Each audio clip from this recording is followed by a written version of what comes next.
The hosts' last ODI series was against India back in July and ended in a 2-1 defeat, which followed a forgettable World Cup qualifying campaign where they failed to qualify for the marquee event for the first time in their history.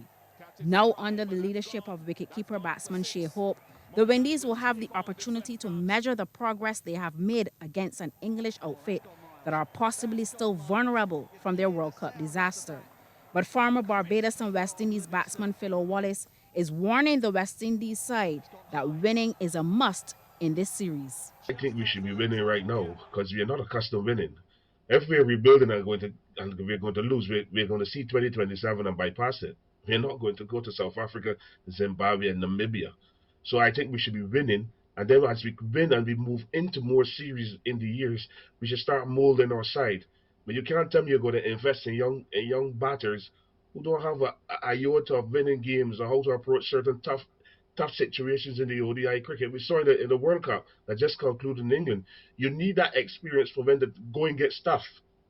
When the going gets tough, Mark, the experienced player more often than not will pull you out of the hole.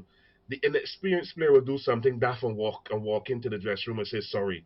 And I think that the West Indies selectors got it wrong with this squad. We should have looked to pick the experienced Dan Bravo. There are lots of cricketers out of West Indies cricket at the moment, and I think he's good enough to get into that squad, and he should have been in that squad to help us to win cricket matches against England. England are coming off a very poor World Cup, and they'll want to come in the Caribbean and trample us. And I don't think we should allow them to trample us. We should be looking to compete. But when you look at our middle order, we don't have that muscle in the middle, and it's going to be a concern, I think, going into the series.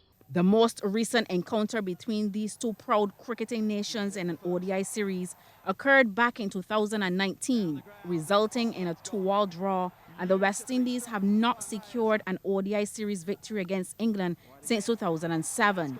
Nevertheless, the rebuild for the next edition of the World Cup begins now, and the English will need a solid performance in this series to bring back some much-needed confidence in their dressing room. The English selectors have picked a very good ODI squad. They're coming hard at the West Indies. So if that person who wrote that note wants fast pitches, they're going to get, and they get fast pitches, they're going to see the ball bouncing through to Josh Butler's head regularly.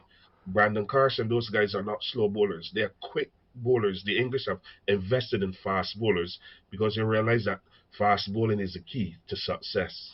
It is also worth mentioning that the stop clock, which the ICC is testing in international limited overs from this month to April 2024, will be making its debut in this series. Mellissa, Farley, CBC Sports.